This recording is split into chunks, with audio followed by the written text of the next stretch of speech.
WrestleMania 40's in the books, and let me tell you, folks, it was off the chains. Let's talk about it a little bit.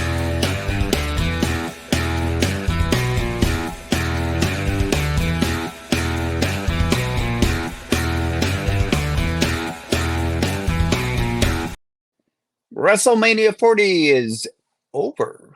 How sad is that? No, honestly, you know what? WrestleMania was really, really good this year.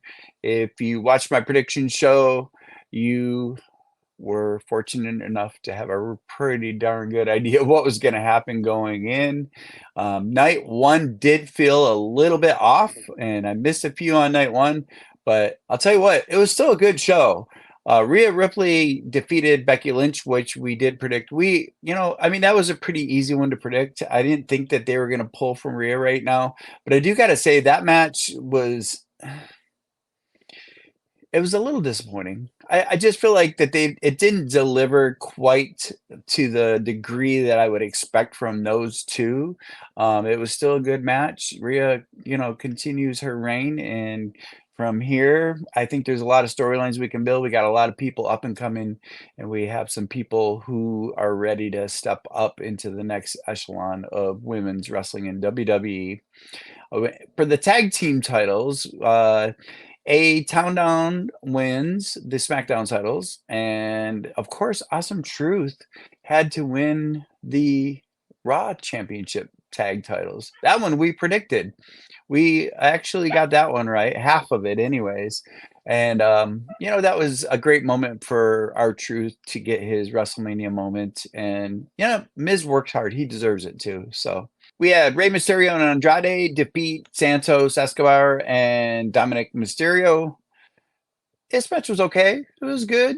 I kind of expected Dom to get the win this time since Rey got the win last year.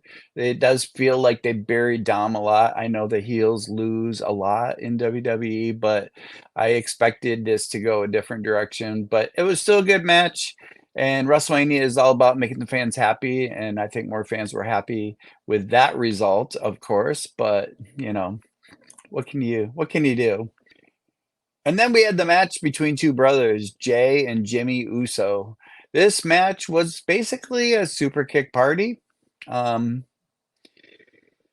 I don't think it lived up to the hype. It didn't live up to a year build. It was an okay match. I think, again, I expected a different result on this one, but Jay gets the win over his brother Jimmy, and I think it feels like it's the end of that story, which is probably why they went the result that way. With some of the other results that came from WrestleMania this year, I feel like the bloodline is definitely taking a step back at this point going forward. And I could see a reunion between these brothers. You know, they're much better as a tag team, in my opinion, than they are as singles wrestlers.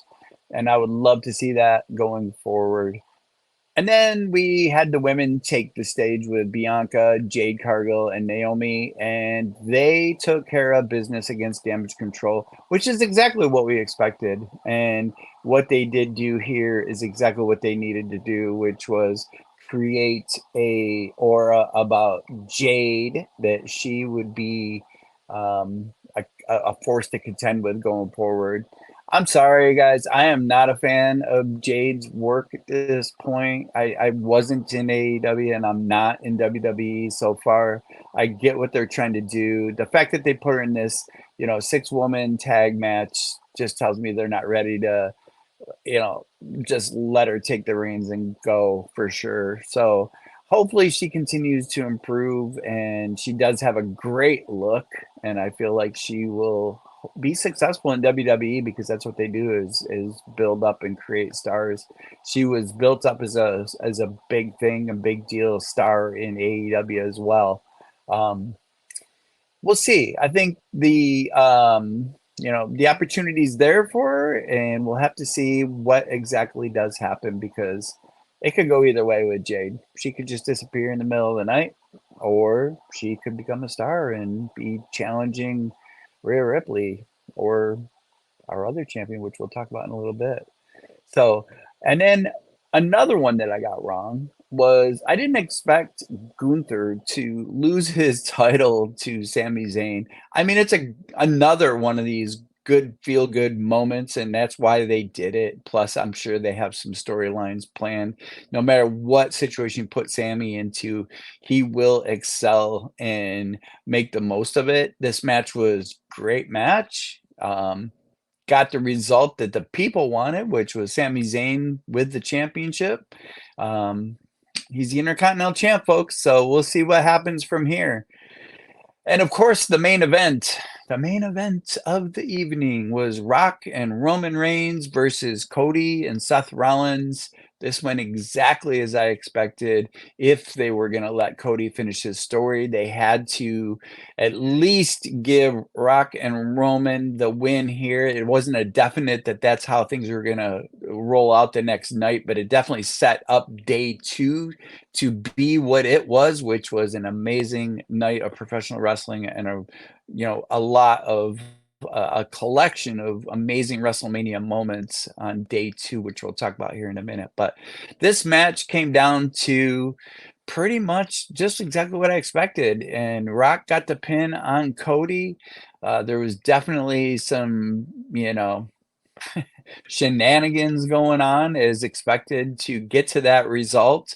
It was a good, solid match, but I'd have rather seen a different match as the main event. I would have liked to have seen this maybe match one of the night. Would have give Seth a little more time to recover going into day two because Seth, I think, got beat up as expected. As I said in my prediction show, Seth was going to get a beat down in this match, and he did for sure. So I would have rather seen a different main event, and I'll tell you what that was on night two discussion here. So night two, we had all kinds of fun stuff going on. WrestleMania, it's a huge stage, folks, and it definitely felt like it. Night one, by the way, I felt was just off a little bit. Something didn't quite seem to feel like right with it. The crowd was not popping for 70,000 plus people there. It was cold as hell there from what I've heard, so I think that had an effect on the crowd. Um, but the matches were good, but not all of them were WrestleMania quality matches, in my opinion. I've been watching WrestleMania for 40 years, and it just wasn't quite the same. But it was good, but it wasn't great. Anyway, so night two kicks off, high expectations coming into night two after night one. It really, a lot of us felt like that it needed to kind of pick up the slack from night one. And it did, let me tell you. There's no doubt about that.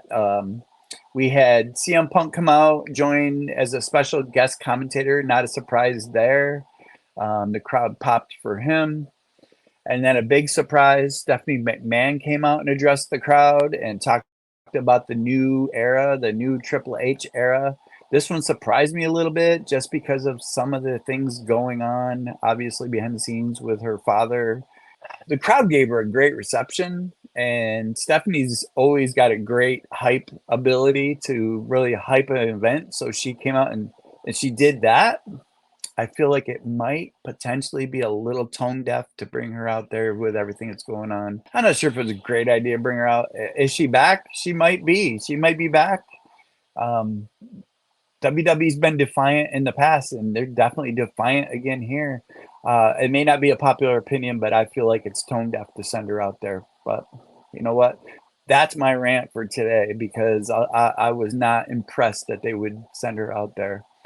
But shortly after, we got a hell of a great match between Seth Rollins and Drew McIntyre.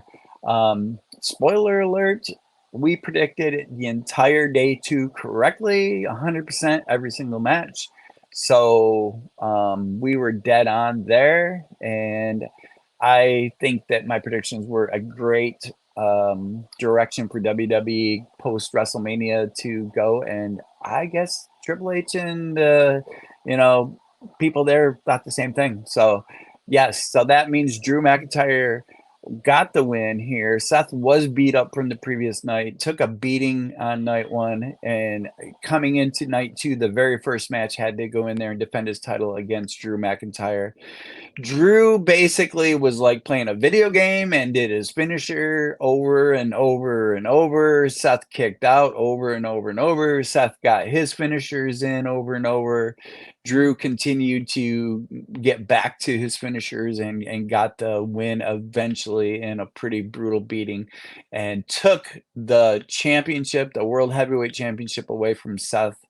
And then what happened after that was kind of predictable. I didn't mention it as a prediction, but I think a lot of people felt like that there'd be tension between he and CM Punk. You know, Drew got his moment, which is amazing post COVID, so that he could actually have a crowd there for his championship win.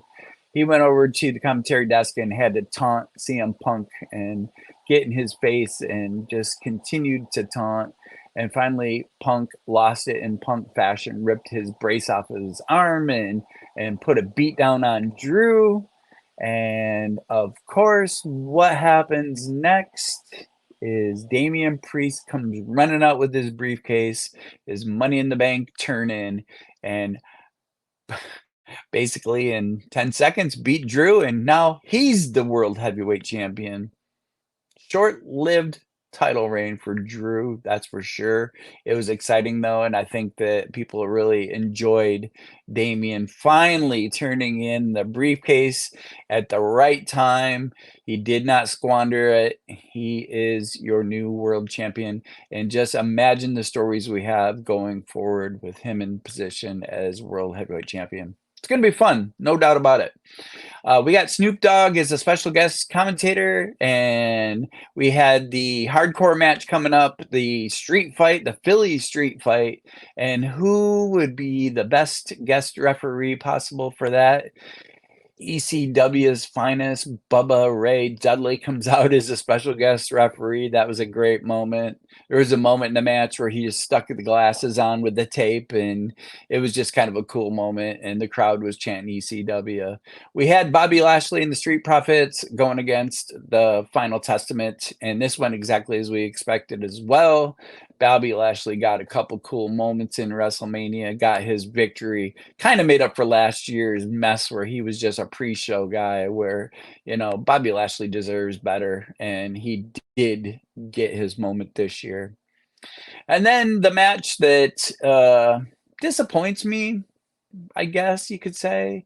I know there's a lot of LA Knight fans out there. I like LA Knight, but I'm a huge, huge, huge AJ Styles fan, and I'm just kind of tired of seeing AJ lose and job out, and that's exactly what happened in this match against LA Knight. There was definitely some great moments back and forth between both of them, but of course, LA Knight gets the win here, which is what we picked as well. And then we had Logan Paul versus Randy Orton versus Kevin Owens. This match did not disappoint in any way whatsoever. It started off with Randy Orton and Kevin Owens working together to put a beat down on Logan Paul. You knew that couldn't last forever, though. They finally turned on one another. It went back and forth, back and forth. We had brass knuckles. We had all kinds of outside of the ring. I'll tell you what, the announce tables on day 2 took a beating more than anybody else. and when it all came down and around about it, yes, Logan Paul retained as expected, and we'll set them up for the future here with lots of cool storylines to go forward with. And then what I feel could possibly be the match of the night was Io Sky versus Bayley. We got a new champion, folks. Bayley gets the win. I mean, the only thing I can say about Bayley is her entrance was weird. She came out like as an Egyptian, and it was totally out of character. Didn't seem to make any sense. I don't know what they were thinking, but you know what? The match made up for it.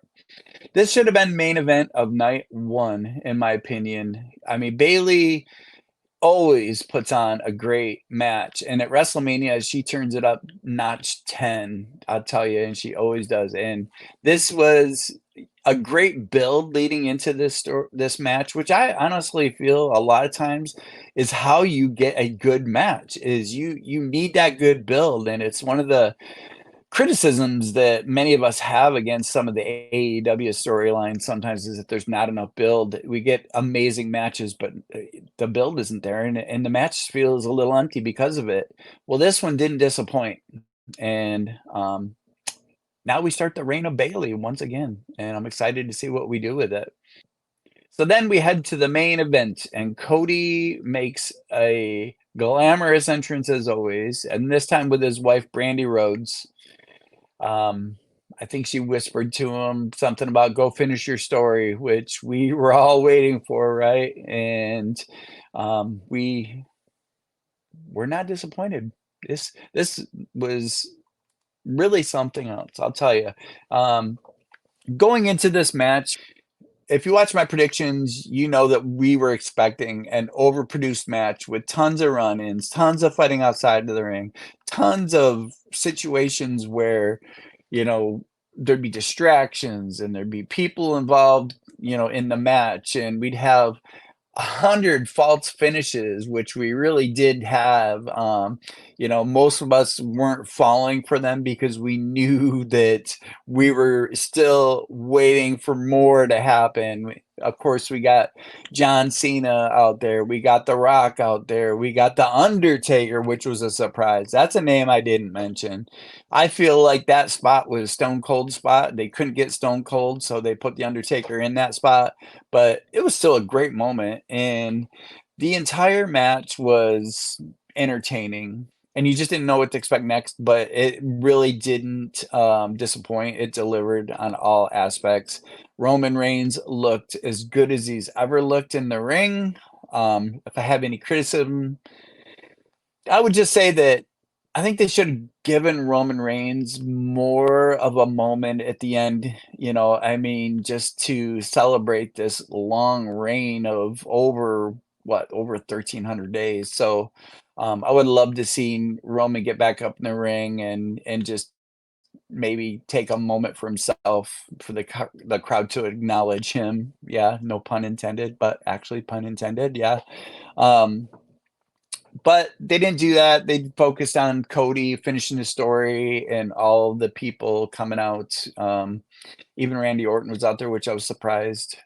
People coming out. Cody celebrating his victory and his championship and finishing his story with everybody, including Triple H and Nick Khan and just everybody. So it was a great WrestleMania show. It was completion of a lot of stories and the start of a lot more. And I think that the future in WWE is absolutely amazing. I believe they were on the right track. This new era, as they're calling it, is not going to disappoint. It's going to be a lot of fun. And we have some great characters, we have some great wrestlers, and we have some great stories to go along with that. And it's just going to be a ton of fun. Well, hey, thanks for checking out my channel. We did get 10 of them right, so we continue our dominance of predicting these pay-per-views and doing a pretty darn good job of it. We analyze everything here and try to break down for you what to expect going into these matches. I'd love to hear from some of you on what your expectations are going into these shows. We're going to have AEW Dynasty coming up next, and I think that's going to be a great show too from what the card looks like so far. I also want to just let you guys know I do have a TikTok account for Mercy's Ring Rants, and it's got over 5,000 followers, and it's got a wrestling store attached to it. So if you go find Mercy's Ring Rants on TikTok and check out my store, you're going to find all kinds of cool shirts. You're going to find costumes. You're going to find wrestling figures and a ton of accessories to go with them. I have boxes of wrestling cards. I have posters. I have snacks, because you got to have snacks when you watch wrestling, right? And I even got some stuff in there to take your dog for a walk, because every once in a while we need a break from wrestling just so that we can get zenned up and ready for another show of wrestling when we get back home, right? Thank you so much for coming and checking out Mercy's Ring Rants and discussing WrestleMania with me. It's probably my favorite time of year, and it always promises to put out some of the best content that WWE does every single year. It did not disappoint. If I'm gonna give it a grade overall, I'd give night 1 a B, but I'd give night 2 an A. That would come out to, you know what? I'll give night 2 an A plus. That means we averaged out to an A.